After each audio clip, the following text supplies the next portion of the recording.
Hi guys and welcome to Gergi Reviews, and this is the review of the Defenders. So guys, first I want to say sorry that I've been gone for a few days. You know, summertime and all of that. I just can't get to here. But now I have a valid reason to, so I have prepared for you this review as well as Voltron Season 1, 2, 3 and other things. I'm also waiting for my new tripod that is for my phone so I can continue filming workout videos for my fitness channel. It's just that I really need my phone to film everything because my phone is a lot better than my HD camera. So I'm just waiting for that damn tripod to come from the other side of the world. But anyway guys, so the Defenders, I finished the whole thing in 2 days. There's only 8 episodes. The Defenders is a show that continues each individual story of every one of our heroes. You know, Luke Cage, Jessica Jones, Iron Fist, and of course Daredevil. And the way that it continued their story, it was really good. It was very fulfilling in that regard, and we got a lot of details and a lot of character development out of all of those heroes, and also from their friends that you can call psychics, if you will. So we got a lot of character development of the good guys. We also got enough, I would say, character development of the bad guys. Not as much as the good guys, but I didn't mind at all. You get the idea. And the main villain in this is the Hand. But at least here you get a lot better understanding of who are the Hand and each individual member of them and how they function and what they really want. Which is awesome guys, but the thing is that in all of those shows, Daredevil, Jessica Jones, Iron Fist and Luke Cage, there's a style to them, and you get the same style here, the same visual presentation, the same color patterns, and the same way of doing things. And that is a good and a bad thing.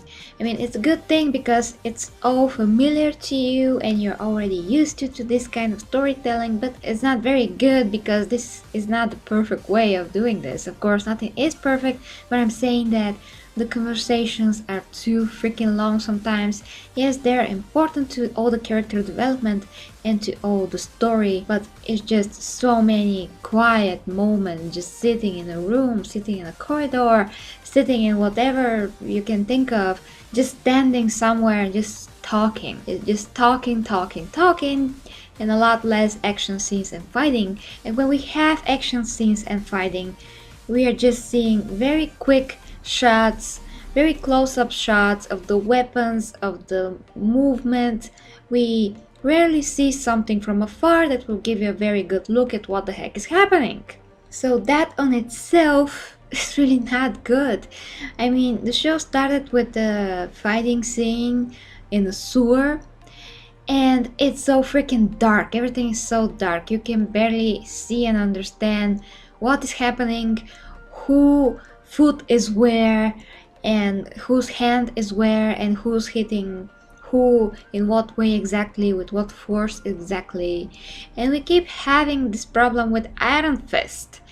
Iron Fist in his own show, if you watch my review of the show, I said that he is a wuss, basically, a pussy, because he's just this very immature hero complaining about things, acting before thinking, speaking before thinking. He's super annoying as a hero. He's the most annoying hero probably that I've ever watched on the TV screen, and yeah, in the movie screen as well. I mean, in this show he's a little bit more grown up, but he still has the same problems. He's just so eager to act instead of thinking first, and they still call him a kid, which he is not. So we still have this very immature behavior out of him. And I did say in my Iron Fist review that this is very unbelievable, because we know that he was in Konglan learning how to be wiser, better in every single way, and although they kept a lot of information from him, he should have been a lot more wise for his years. He should have known how to behave in this kind of a dire situation, because he is meant to protect Konglan and he is the Iron Fist, so he's supposed to be a lot better than this. But no, he still does his immature things, and he still has this face of constipation. In every freaking situation, he just makes this face that is like a big frown, and he continues holding that through everything that he does and says. Every fight, every scene, he's constantly like this. A few moments later.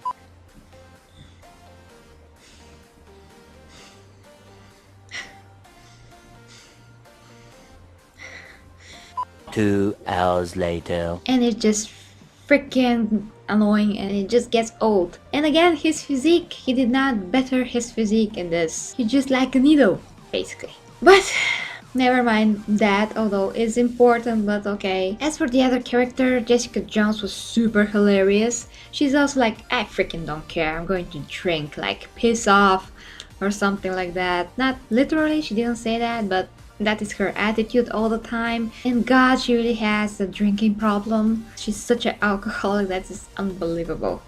But I guess that because she heals fast, that will not actually affect her that much. Luke Cage is being Luke Cage. There's one thing that he said to Danny Rand when they first talked, and it was like, you are this privileged white kid, and I was like, what? Not this SJW bullshit again. I mean, come on, Netflix, that's just ridiculous. Yes, he's born in a rich family, but then he lost his parents, which a lot of other people from a lot of other races will never experience. He was in a freaking plane crash.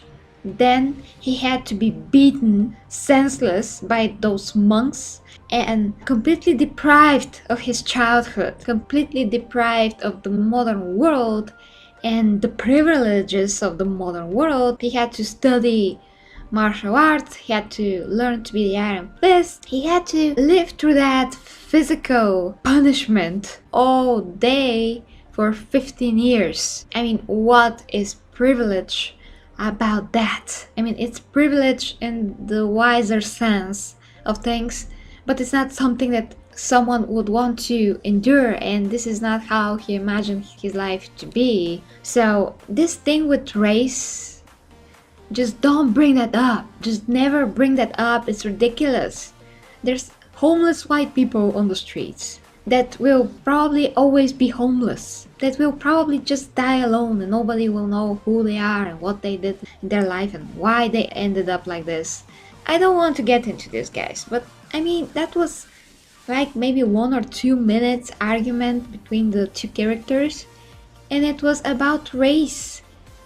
And Luke Cage was extremely biased because this black guy that he wanted to protect, he was involved in those criminal things and he wanted to do them. He just felt that he had to do that, but that is not an excuse for him to do that, you know. Heroes, they just have to be objective, because if they're not, other people will die, mistakes will be made, and that is what actually happened. Sometimes you just can't talk somebody out of doing crime and bad things. If they just decided in their minds they're going to do it, and it just doesn't matter what race they are, it's just their decisions that defines them. And it's the same way with the heroes, it's their decisions that define them and their abilities. So I just hate when SJW things that are pushed in our lives are also pushed in the things that we watch and love. It's just ridiculous. And it has to stop, because it's a pure manipulation and it's segregation. And we should not be segregated at all. We should all be completely, together, thinking more objectively and not arguing and going against each other. So I'm glad that they found common ground in the show, and there has to be better life for everyone. because the show itself showed that stuff like this happen, and all people from all races can make mistakes, can be evil, and can be good and honest. And also the people from the hand itself, there were several different races, which is okay. And Daredevil was true to his character as well. He was also kind of a pain in the ass because he was very fixated on Elektra.